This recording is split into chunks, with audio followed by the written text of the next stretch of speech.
saying I'll start on Monday, and Monday never comes.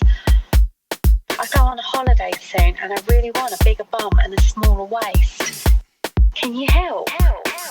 Look, if you wanna come gym, make sure you put the work in. Some wanna get fit, some wanna get slim, some wanna start competing, but enough of them just can't stop cheating. When their belly is full, they're still eating. Me, I practice what I'm teaching. They don't live what they're preaching. It's a lifestyle. What's up, Fit Fam? This is Giovanni of Gio's Logic, your host of Fitness Junkeez. I hope this show meets you in good health and spirits, and if not, I hope it inspires you to do something about it. I'm really excited about this guest sitting next to me, and I have one young lady to thank. Lauren, let's take a look at that video.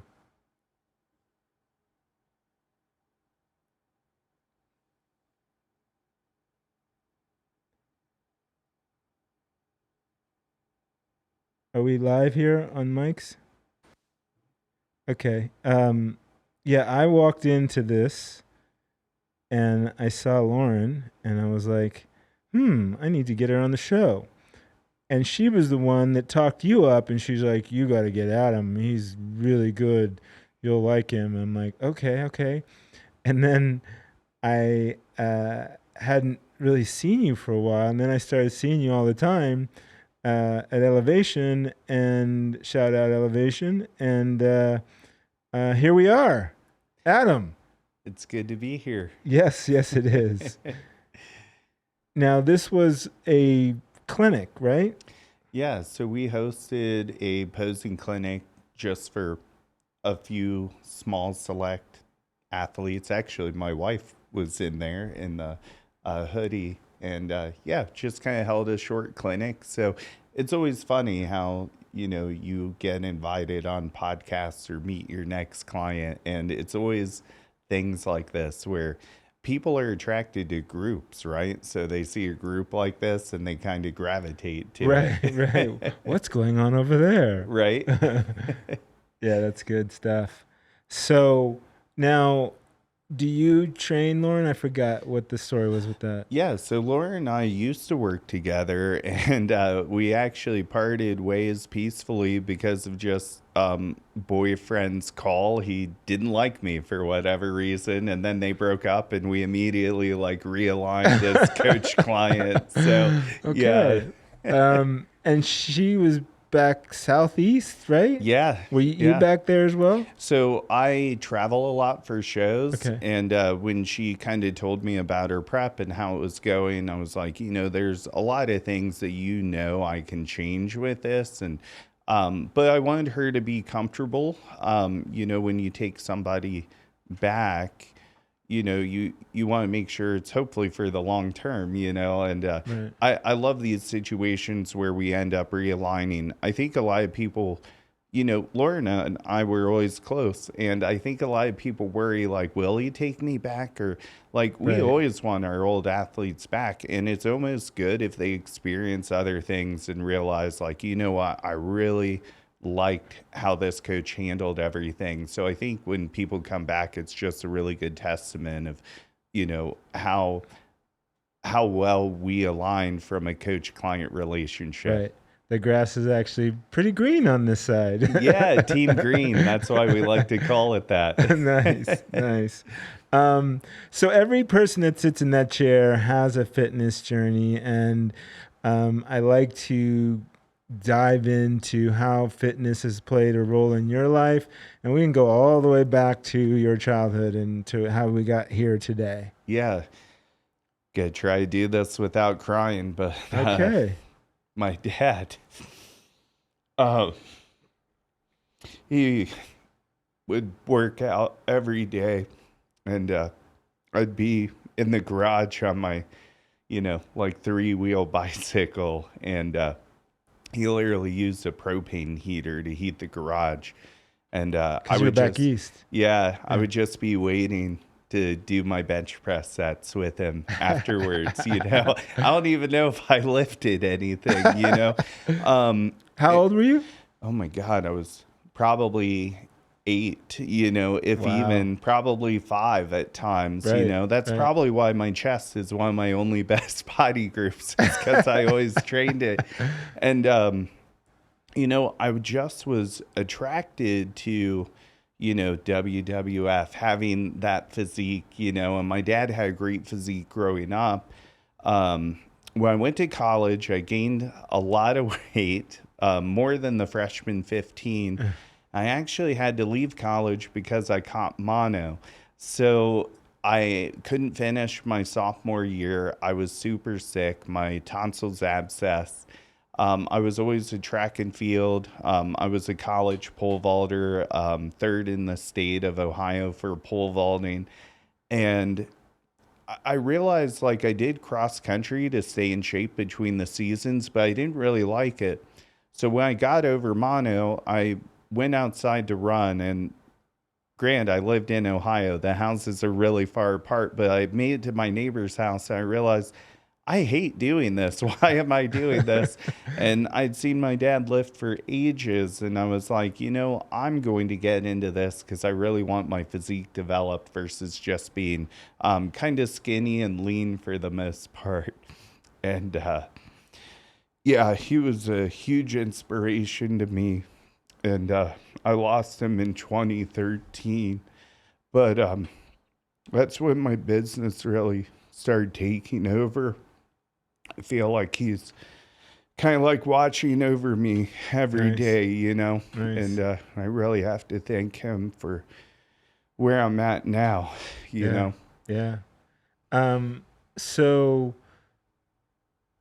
fitness then and bodybuilding specifically played a really important role in your life. Yeah.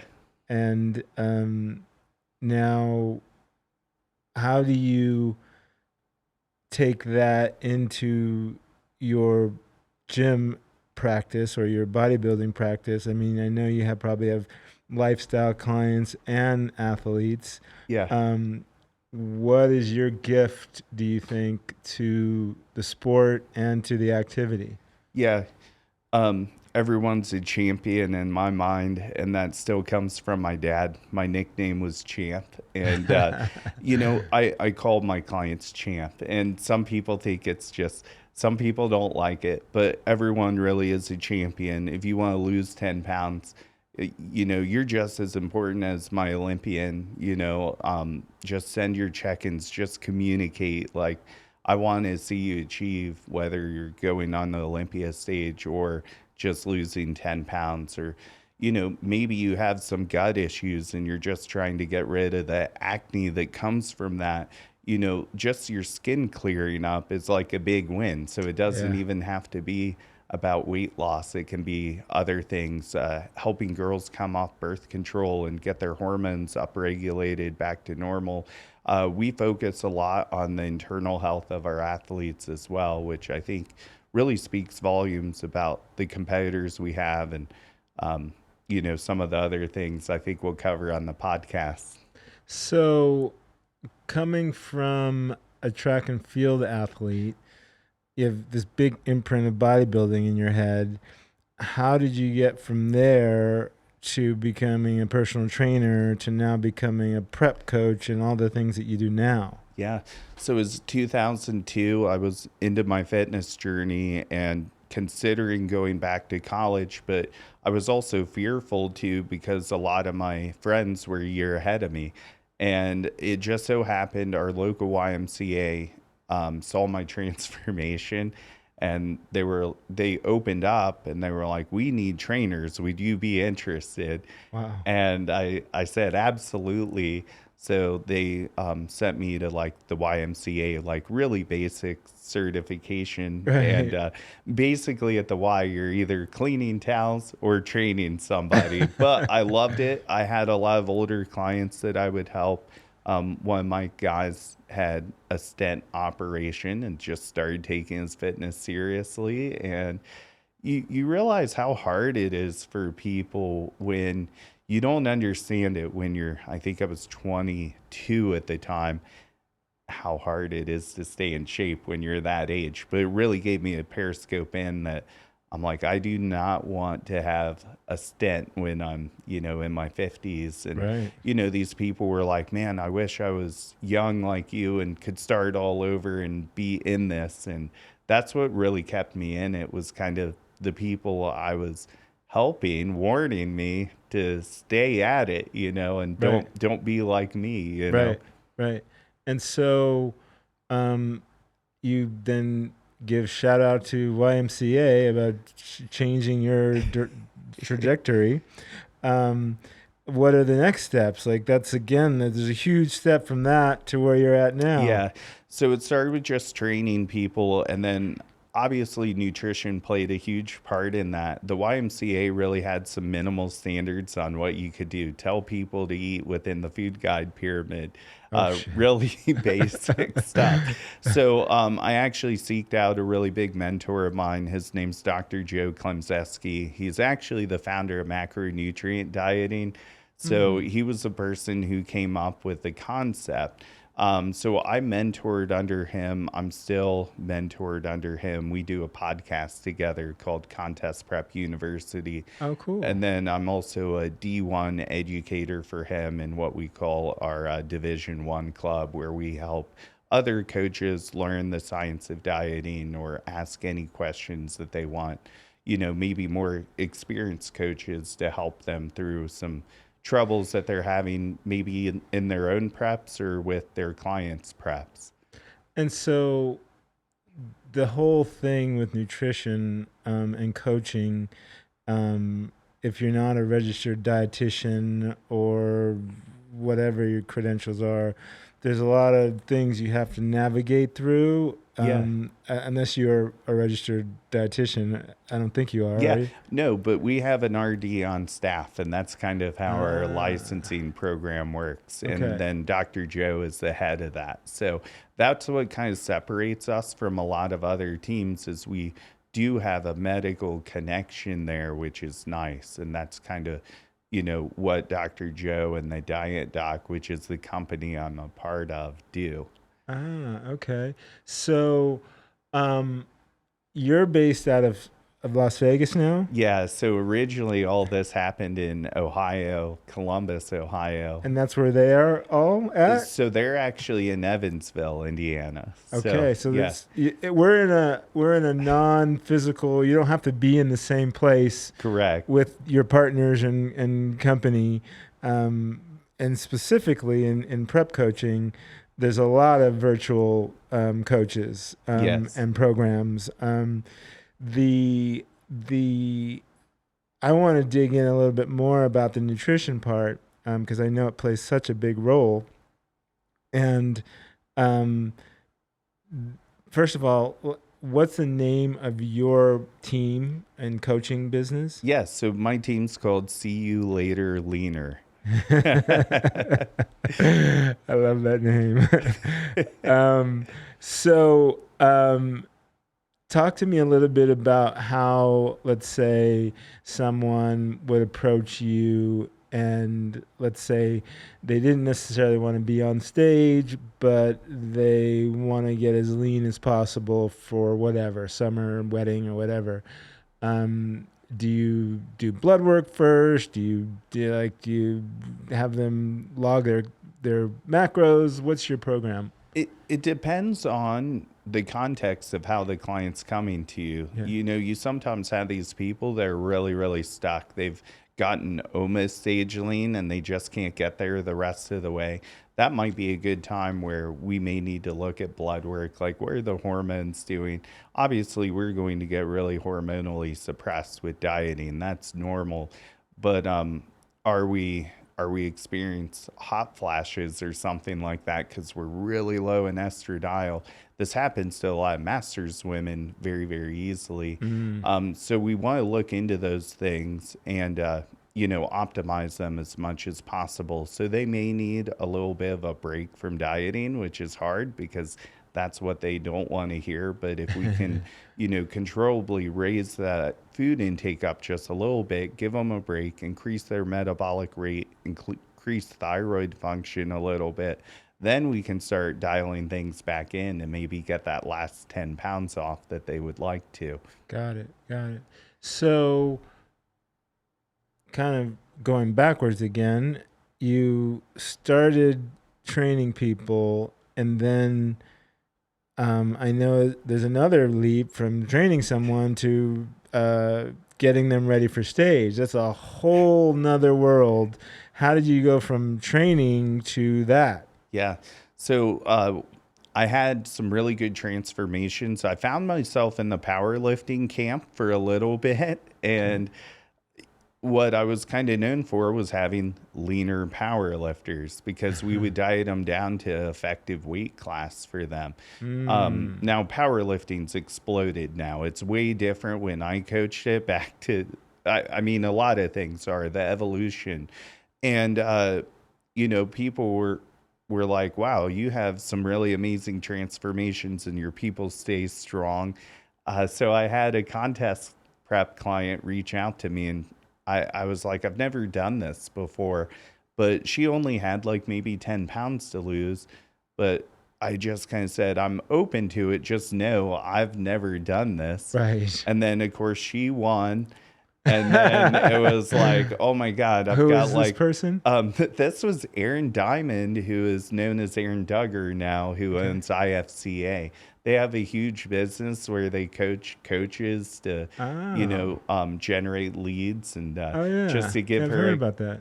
give her a good shout out. She married her partner Jordan, and they're awesome people, and I'm always thankful that Aaron was the first person to trust me with that. And it sounds so cliche because every coach gets angry at the coach who's never done it before. I love that. How else do you know if you're good at something unless these new coaches try? I think everyone deserves a chance to be a coach, because the joke is that you win a bikini show and you become a coach. But I see some women coaches like killing it right now, so we got to give a shout out to that, and a shout out for the try and the effort, know. I am a coach. I've been training and coaching people for about over 20 years now. And at one point, that was something that I wanted to do. More so because I'm really attracted to the aesthetics of that type of a woman. But I didn't have the experience. So what I did for a while was I would train these girls to potentially get on stage and not charge them, just to kind of, you trust me, I'm not going to charge you. You just, post and talk about your experience, and we'll see. We'll go on this journey together. So it is really hard to break into that industry, especially now with how we can all be virtual, so you don't have to be in the same city, country, or anything. Very interesting that you got that opportunity, and great shout out to her. And so talk to me a little bit more about that. And, with women specifically, it's so difficult because their hormones and their cycle and the timing it takes to get them at their best whenever that show is. I mean, so there's a lot of things that you have to consider. It's not just, let's do that show, because everything matters. Yeah. I think the big thing's controlling, that person optimally based on, kind of how do they respond to having menstruation? Or are you going to just get them so lean that maybe it's not an issue? Right. Sometimes that happens, but a lot of these girls with really, really good genetics, their body's not systemically stressed by the time they get to the show. They're made to do this. They're animals. Like, that's what separates your Olympians from the Gen Pop or just the regular competitors. Genetics. It's easier for them to do it, not to say it's not hard, because it certainly is, but a lot of those top level girls still do have cycles depending on like maybe what they're doing with their bodies. Right. If they're on birth control, you can sometimes swing it by, swinging when we take the placebos. So that's an option. And sometimes it's just understanding like why they're bloated, how much their normal bloat is, and just getting them out of their head with it, and then maybe controlling it with a little extra calcium, a little extra vitamin C. Sometimes we can keep carbs a little lower. Let's say digestion starts slowing down, or maybe it speeds up during their cycle.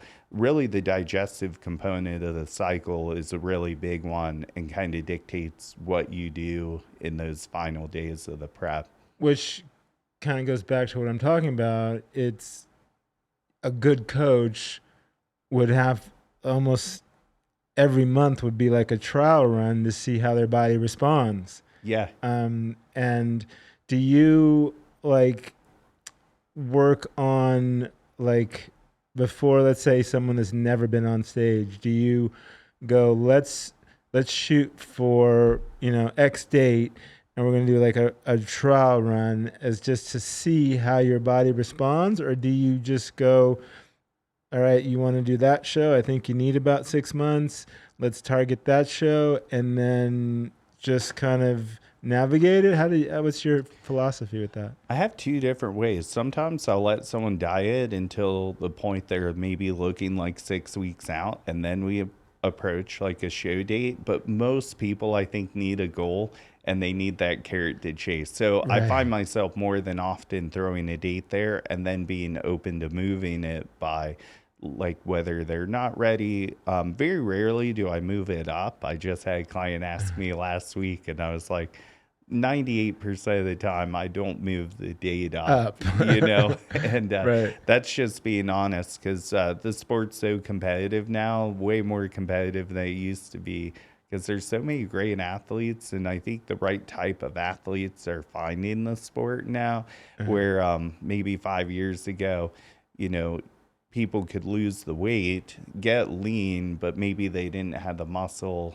It's so much more shape dominated now. Just the right shapes are finding the sport, and it's a lot harder than it used to be. Yeah, it's crazy. Speaking of physiques and genetics, I've been noticing this one gal at the gym, Elevation, in Las Vegas, and so impressed, and finds out you work with her. Run that bikini video, George. So who is this? So this is Laura S. I'll mess up her Last name? Last name, yes. But she's from Lithuania, so she's here for a couple months. We're doing some in-person engagement and training together. So she competed last year, and we were in second call out. So pretty good, pro debut season. We need to put some size on her, but I'm convinced that she has one of the best shapes in the industry.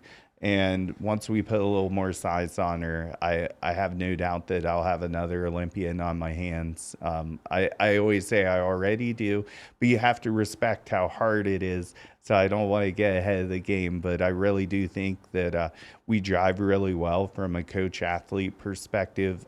She's needed some nudging to soften her physique. Yes, and that's been very, very tough. And I'm not someone that comes across as being hard on people.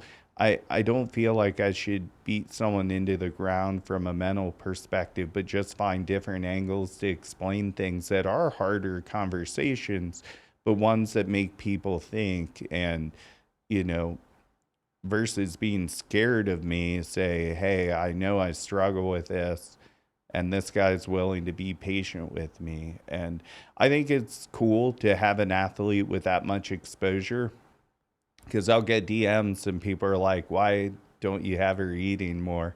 Right. And it's like, well, if you knew the athlete, you tell her to eat more and see what happens. Right.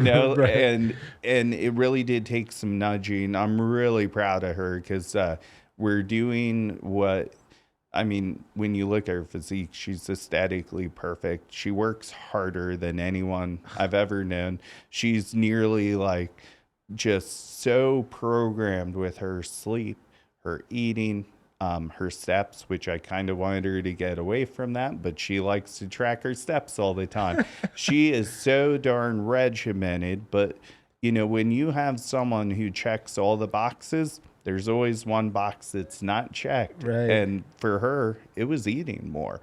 And I knew that would be the hardest thing to do, but she started doing it, which was great. Well, yeah, it's so interesting, that mindset, those genetics, and that, I don't know, Ashley I can't always, I screw up her last name, the queen of bikini bodybuilding, Yeah. Ashley. She said one of the main things that she does or is like, A, my genetics, and B, I live, 5 or 10 pounds max from my show weight. And so she that's her comfort zone. Mm-hmm. So she's not going to need to cut 20, 30 pounds ever. Like, she's in the zone. Tomorrow she could probably get on stage. She reminds me of her. Obviously, she's got to work on her glutes to get a little more size compared to the girls that are doing bikini now. But it's, when you see someone like that in the gym, you can automatically tell, and just the way she trains and her form and everything, I'm like, wow, this girl knows her stuff. Yeah, the intensity that she goes and is willing to take it to is really amazing. It's almost hard to coach someone like that. Now, I'm lucky in the fact that Lauren has some growing to do, and we had to push her to a heavier body weight. But once you're there in that top 5 Olympia, you have to realize your best athlete or somebody like that isn't going to be how you want the rest of your athletes to train. And it's almost a curse to have your athletes see your top athletes training, because that's not what they need to be doing. They need to be doing the things that got that athlete there. Right. And that's one thing I've noticed as I've gotten higher level athletes. Let's say a client does only nutrition with me and they're like, hey, I did you and Alessia's workout that she posted. I'm like, I don't want you doing that, because there's certain parts of her we're trying not to grow, or they'll copy Casey and I's workout. So I really try to explain to people, there are going to be specifics for you that, Right. I get it. We all idolize the top women. We all want to do almost exactly what they're doing, but that's a really backwards way Right. of coaching. Right. That's crazy. Now I've seen you in the gym with the electronic The impedance. newbie, yes. Yeah. Talk to me about that. And I know there's science on both sides of it, and I think a lot of the success in it is anecdotal, but talk to me about it. Yeah, so it's a neuromuscular re-education device, and basically it shoots DC current into the muscle tissue, so it's a little bit more direct. The only people who can't use it are people with like a pacemaker, but you can literally put this on your chest because it's direct current. But it does help you with muscle hypertrophy. You can actually even use it to break up the fascia for like therapeutic reasons as well. I actually have someone who's getting gyno surgery that I know who has one, and his plan to keep his chest up is actually only turn that on since he can't lift weights. Oh, wow. And I think it's going to be really interesting to see if he gets any chest atrophy or not Right. by having that. But we're really sold on it. We've seen great results with our clients in muscle growth, and especially with us where we obviously have non-drug free competitors, but we do, I think we do a really great job with natural competitors too. So it's just another tool in the toolbox we can use for our athletes to help them progress faster. Well, that's a perfect transition. Let's take a look at this young lady.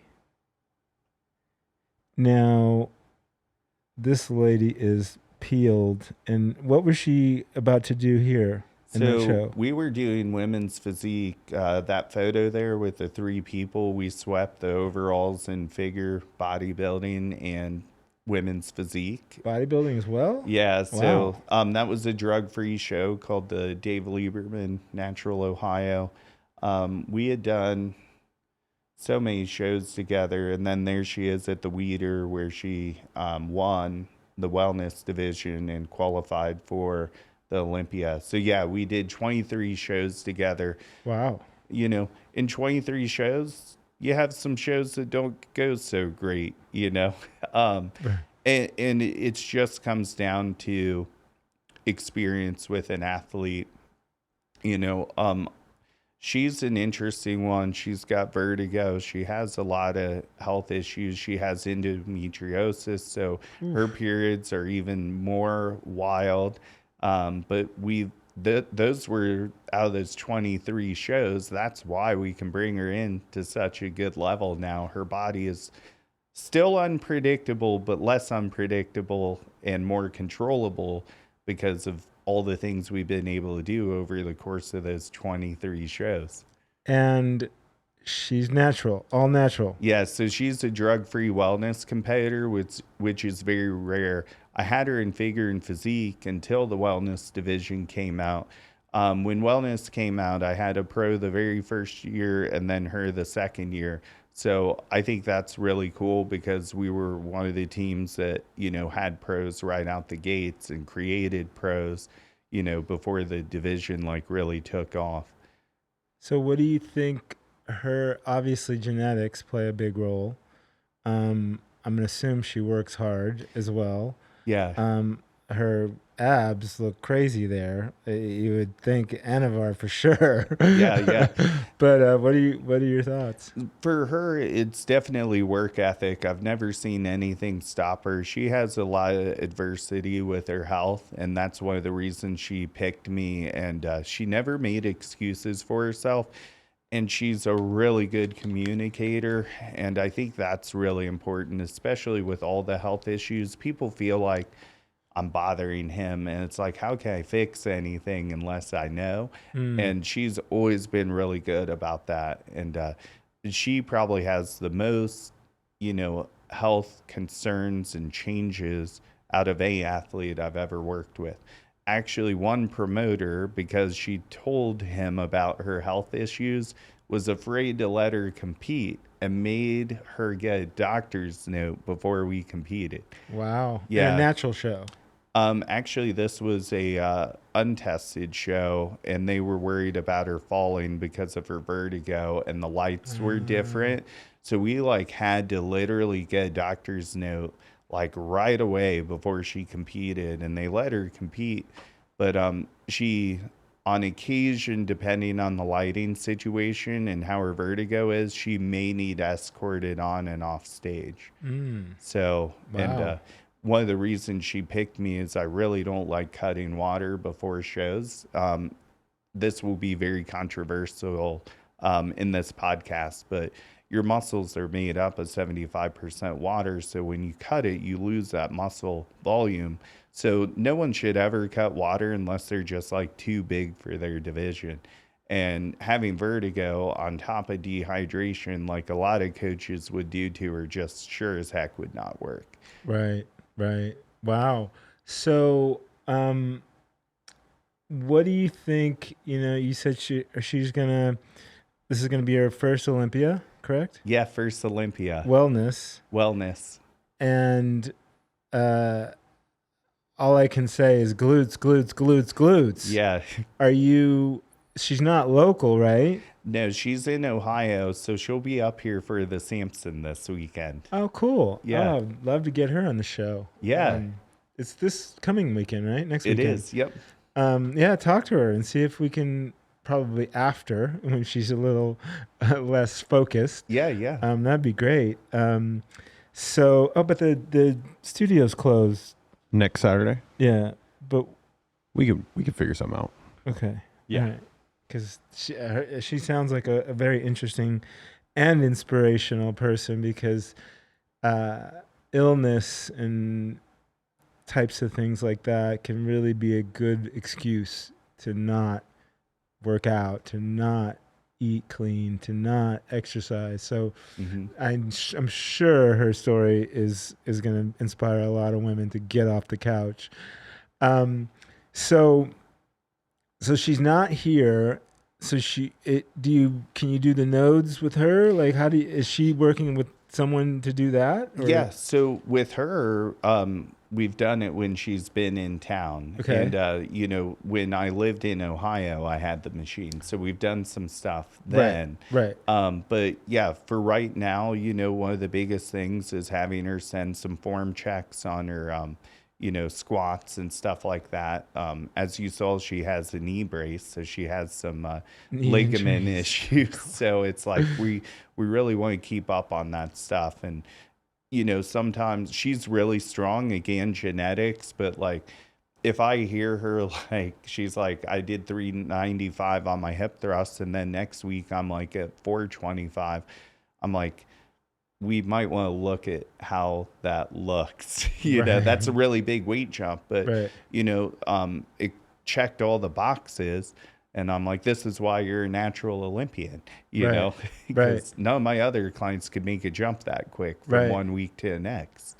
And so there is, I would say, some sort of mechanism, I would assume, that a natural athlete, like, does she track her sleep? Is it like when her HRV is perfect? Like, what do you think is the catalyst for that kind of a performance? Yeah, we really get locked into wearables nowadays, and I think that really comes down to the eye of a coach. I really like my clients to show their face in the progress photos, and of course you're going to look bad in the morning. You're systemically stressed. Like, I don't want a devil emoji over your face covering that. Like, I know they don't want me to see it, but you can see that stress. So I've never I've been doing this since, 2002. I've never relied on wearables, and I don't necessarily feel like I need it now. I think sometimes people almost get like too geeky with those, and they're like, it means this. I think it is a good way for amateurs to learn from their body, but I almost don't want the wearable to take control over the moves I make and the prep, Yeah, sometimes I really just mostly track my heart rate and my sleep. But sometimes I don't like I feel good and my watch says I didn't sleep well. I'm like, shut up. Yeah, it's one less thing that you want your athlete to really know about themselves sometimes, because we're already trying to mentally keep a client engaged with how they're looking, and that's hard enough. And then if you've got a watch telling them that they didn't sleep well, or, God forbid, their coach has them tracking their steps all year long, which doesn't really matter until the end of prep. I feel like I started that epidemic when I started having clients track steps at the end of their prep. Like, because if their food is on and their sleep is on and their digestion's on, there's no reason when I move their food, they shouldn't lose weight. Aside from they move less because it's just homeostatically normal to try to conserve and not starve to death. So your people become couch potatoes, and you don't see that on any nutrition log or anything that they're reporting to you. That is the time to track steps. And I think sometimes our athletes these days have the possibility to wear these wearables that we've coached people long before this technology came out, and I feel like it complicates, and it's just one thing that can trigger someone's mindset. And it's always the client you don't want to have it that grabs it, and that's the worst part about it.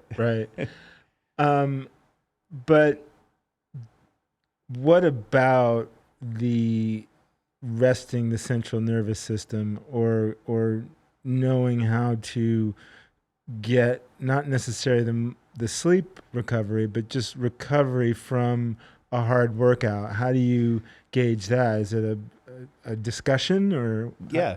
So you do have to communicate with your athletes. And one of the big things that I'm huge on is we actually do an open Zoom check-in for my athletes. So an hour a day, you can pop on and get your feedback through a Zoom call. And everyone else gets to hear your feedback, but no one sees your photos. So it's really cool It's because anonymous. yeah. Okay. And then people learn how to communicate with you as a coach. And they also realize your stuff's not cookie cutter because they're like, wow, he had her do this and I'm doing something completely different. Right. A lot of people will rely on the supplements for the relief of the systemic stress. You really have to know what's going on in the body. People often think low cortisol is a great thing. Well, if you're not getting that waking spike that you need to start your day and you're taking ashwagandha, you're just like hammering that cortisol so low that you're not getting any adrenaline or epinephrine to help you go. Right. So some of these supplements that people just blanketly give people are not a good thing. So you always want to test, and you always want to know, like, when you have an athlete in the hole so much that you should test, maybe perhaps taking way longer than you want it to. With a drug-free athlete like her, we always want to make sure her blood work's really good. Her doctor's amazing because she has so many issues. He'll pull anything we want, which is awesome. Yeah. But some of my other athletes, I have to have them go through life extension because their doctor's like, we don't need to see your hormones. And it's like, I really want to see this information. I need her resting insulin. Please. Yeah. To answer your question, just you can usually see the systemic stress or, maybe their training's starting to suck because they're so tired. Maybe we need to go more cardio dominant on their programming if they're in a fat loss phase. Maybe we only need to train 3 to 4 days a week because cardio is so high. So you really want to make sure that you balance, what phase they're in. And too many times I'm seeing athletes do, 2 hours, 3 hours of cardio 7 days a week. And then they're also training 7 days a week. I'm like, this goes against the grain from each other. And I also wonder, how do people even have the time to do this, And then where do you go from there to increase the intensity or cut back to get stage ready? Like, there's nowhere to go. Right. Yeah.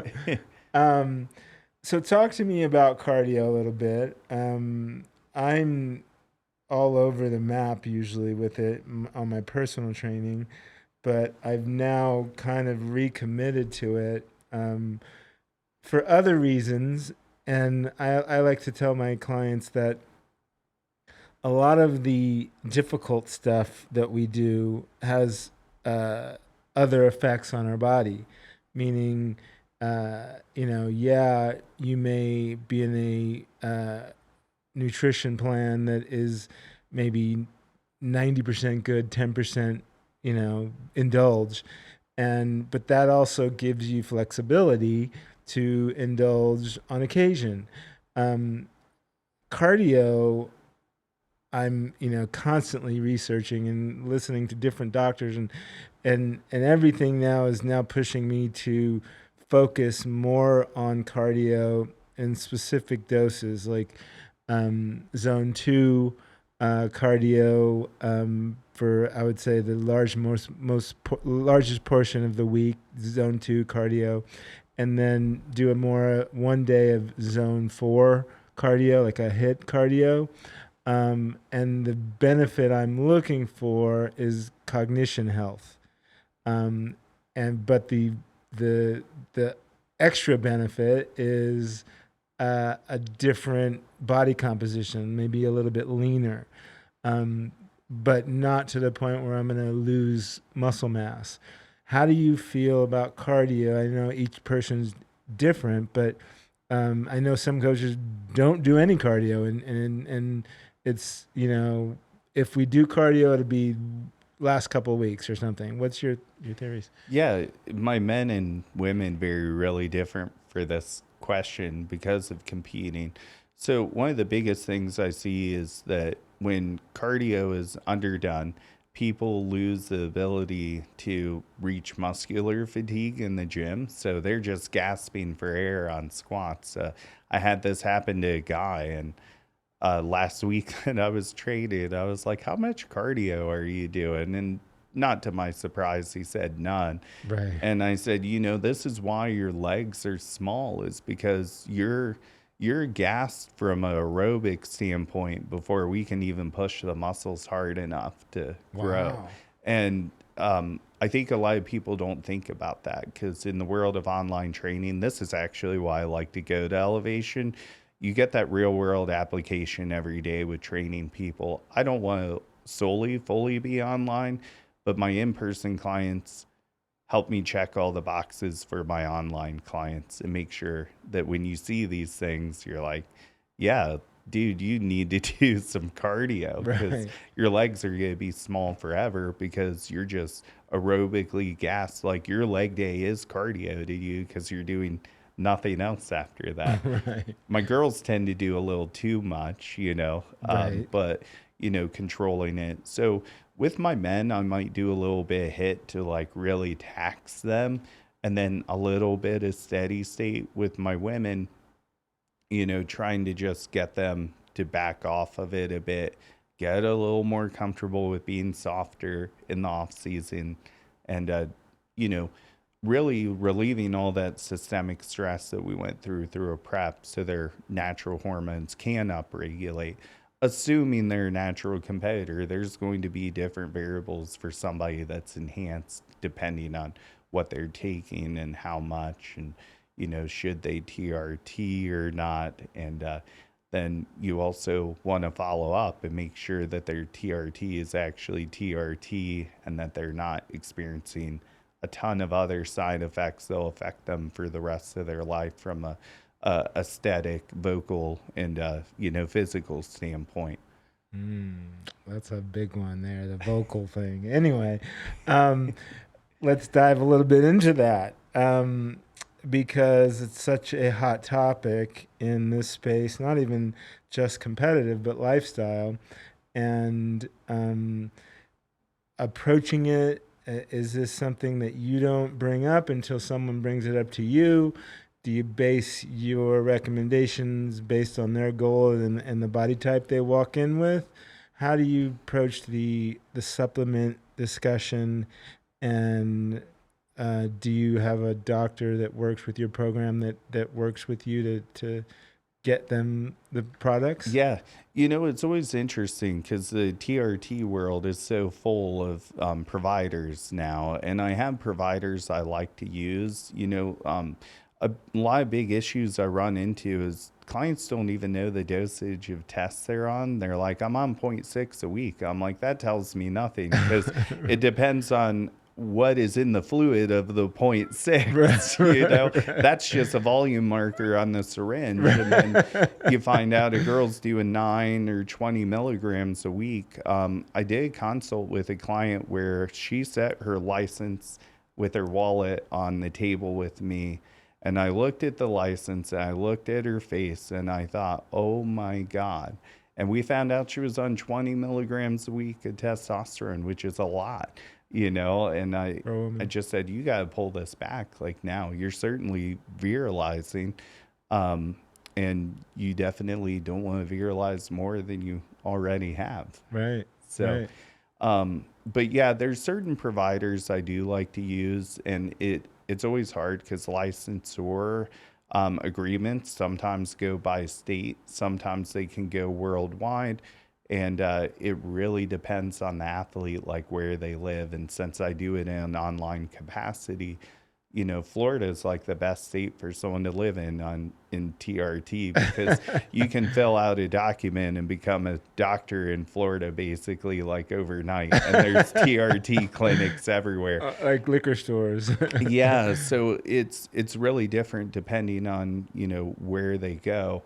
But, really educating clients on, what the side effects might be of this, what to communicate with me, should we, at this level of enhancement, should we check your voice and have you speak into a voice pitch analyzer every other week just to make sure nothing's changing? Really? So, yeah, I'm Wow. really proud of my girls, and the ones that have enhanced, you almost can't tell that they have. And I'm really happy about that. And I teach my girls how to manage that. And, what compounds are best for not viralizing and what compounds are best for not viralizing, what to stay away from. And then the trick with this is if you're not going through medical, like product legitimacy, like, is this real? Are we buying from a place who at least posts like the lab results that it was real, and kind of going from there? And I think that it's something that's really not talked about with women a whole lot. And unfortunately, I'm getting a lot of women who reach out to me when it's too late. Like one of my clients came to me with a testosterone level of 400 for a female, and the normal range is 8 to 80. I'm like, and I hate to say it, I see it more often than not. And I see a lot of these clinics replacing, but they're over prescribing. So these people are technically enhanced and they don't even know it, just because, again, here's your volume marker on your syringe, but we're not going to tell you how many milligrams you're taking. Right. Wow. That must have been a shocker. Was she like a competitor, this 400? Yeah, she was. What division? So she was in Bikini, actually. Bikini? Yeah. Shit. Yeah. We're not laughing at you, darling. We're just, those numbers are just off the fucking chart. Sorry. Yeah. Wow. That's intense. What about peptides?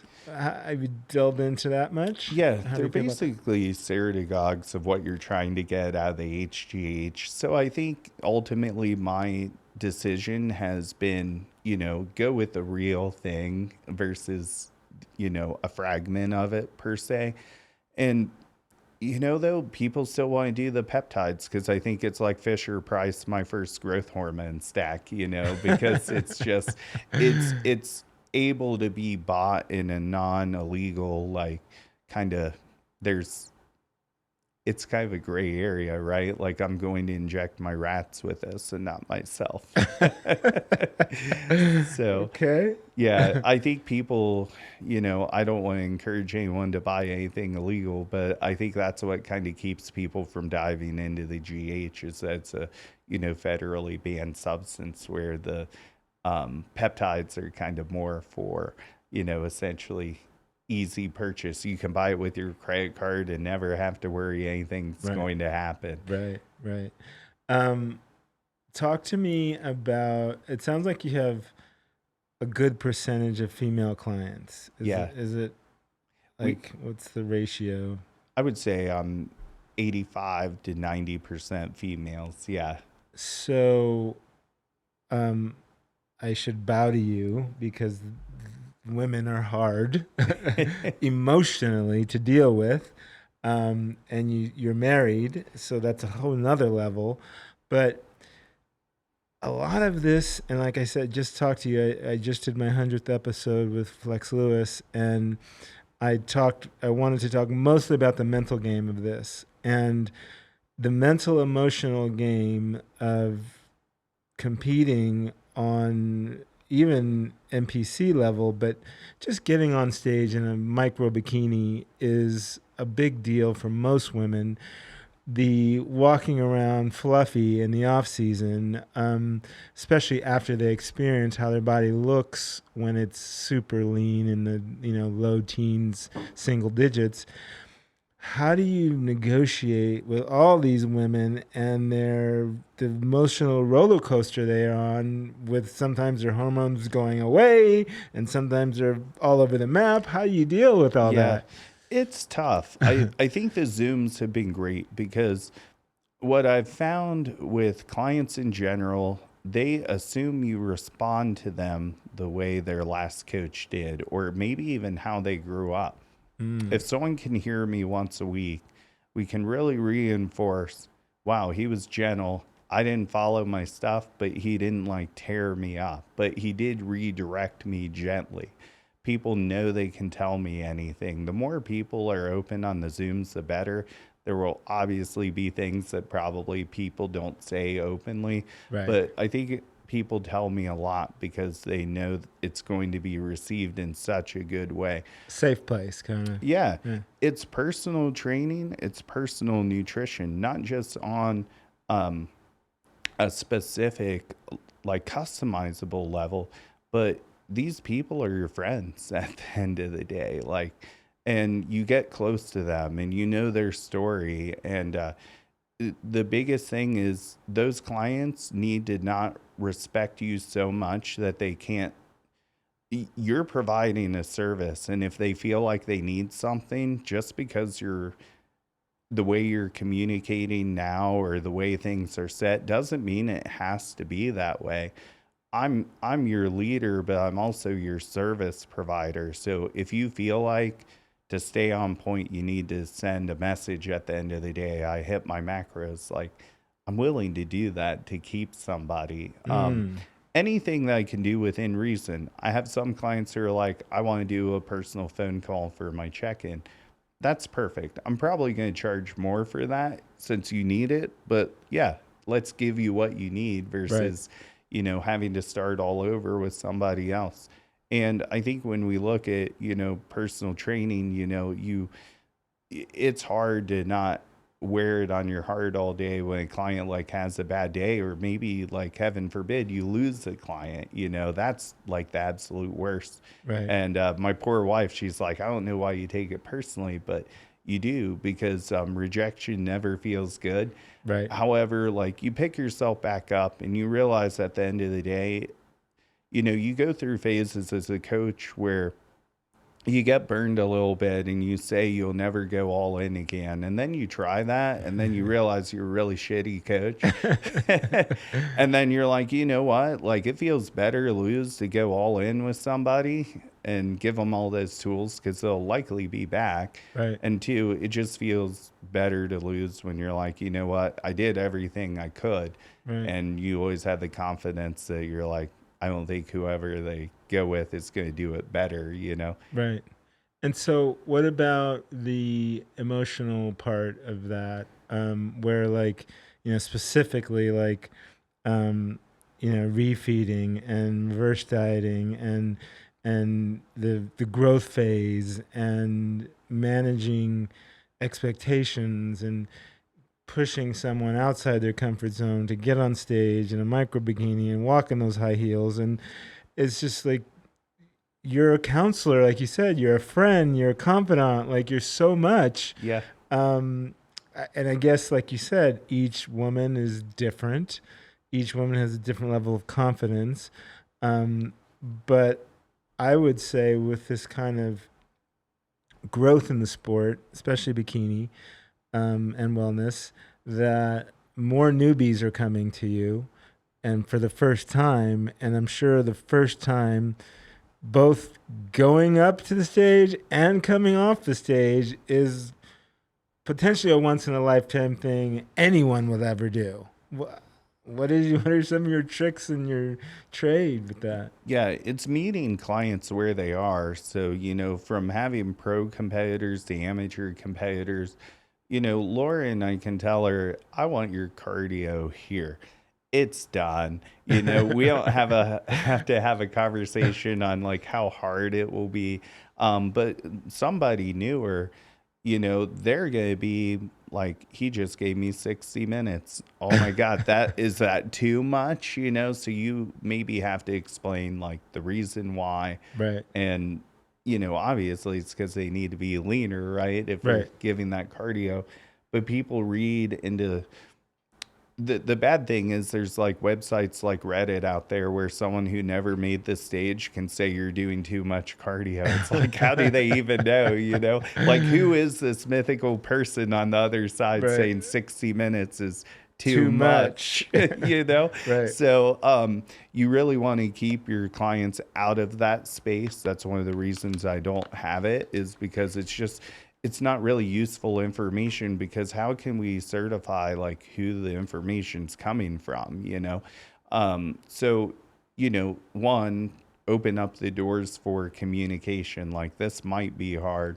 If you know a client's struggling, maybe don't push them. Maybe say, I know you told your friends and family that you want to do this show, but why don't we wait like 8 more weeks? Because you're really struggling now. I, one, don't want to lose you as a client, but two, I want to bring you to the stage in a way that once you do that, we come out of it okay. Because the reverse diet is the whole other process that, you know, my clients are aware about, but, you know, a lot of them say, you know what, we'll address that box and we're just going to put it in the corner and not think about it now. But in those last final weeks, I really want them to think about that and what that may look like. And then that depends on whether we maybe do a recovery diet or we just do a really slow reverse diet out of the prep. Yeah, it seems like so challenging to shepherd these women. And I think that's the word Lauren used. Like, she was talking about like the up and down of it, and really how important the down is, and how to really probably some of your toughest not negotiations, but coaching. You have to bring your skills to that part, because there's so much involved. Like, when they see their bodies in that way and all the accolades they're getting from it, what if they win? And like, so, you know, there's the struggles of winning and how they live after, and then losing, you know, or not getting called out, or, you know, like, there's so much emotional roller coasters there.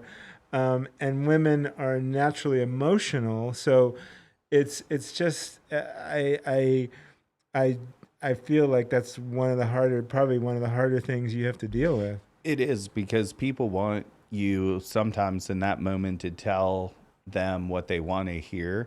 Because you can hear the newer athletes like, do you think I'll place well? And honestly, from a coach, like, I don't have a roster of who's showing up to this show. Nevada State this year, I had an athlete I thought for sure would win the show. She ended up getting third. But you know what's crazy? She got third at nationals 3 other times. So that just shows you Nevada State was as hard as freaking nationals was, because she got third at the other 3 national shows she did, and third at Nevada State. So I didn't have her gassed up to say she was going to win the whole thing. She went to Michigan the very next weekend and won the overall there. So what was funny about that, she didn't qualify. She was third. Right. So goes to Michigan, wins the overall. But athletes want you to tell them that they're going to do, you know, they're going to win, or that they're going to do great. And that's really hard to judge, because these shows are competitive and you never know who's going to show up. Right. And there's so many variables: the judges, the relationships, maybe your relationship with the judges, the other coaches have better relationships, their girls are up in this show, oh shit. Yeah. So yeah, there's so many things. So when you travel to shows, do you travel to all shows where your girls or guys are at, or do they pay you? How does that work? Yes, so we try to travel a decent amount. It kind of depends on how many people do I have at a show, and then that will usually dictate if I go or not. So you kind of have to look at the, you know, the longevity of, like, is it feasible to go to this show? But also, if we're not there, we can comfortably do everything from the comfort of our home. Virtual. You know, cell phone technology has came so far. So as long as the venue has service, I think that a lot of coaches are finding that we're doing a little less travel than we used to. But a lot of the national shows and everything are the ones we're going to. What's great about having moved to Las Vegas, I used to travel between Michigan, Indiana, and Ohio constantly, Kentucky as well. And I would drive anywhere from 3 to 6 hours for shows. Here, we have a show like at least every month, if not twice a month, and they're almost always at Alexis Park, which is 15 minutes from my house. Right. A lot of times I encourage clients to come travel with us.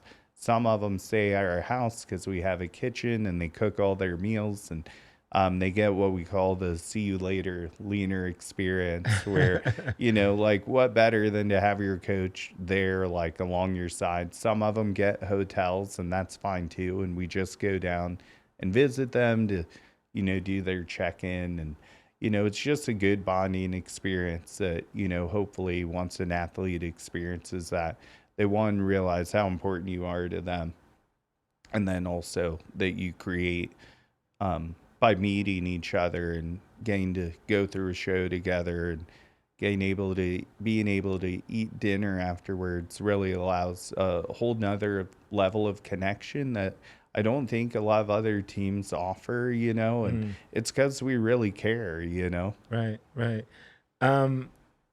Have you ever used Lauren and her program? I think it's called Ascend. Yes. And what she does for girls that are at shows that don't have coaches backstage, she talks about like she takes everyone and she's like almost like the house mother. Yeah. Have you used her before with particular shows? And yeah, one thing about Lauren, like she encompasses everything about See You Later Leaner with a hands-on approach. And when we actually hired her, because she is coaching for us now. Oh, really? I wanted her to keep Ascend as like, this is your baby. And Yeah. I kind of want Ascend as a part of See You Later Leaner because no one has the passion that she does. And it much matches mine. And man, she is programmed. And I see it with her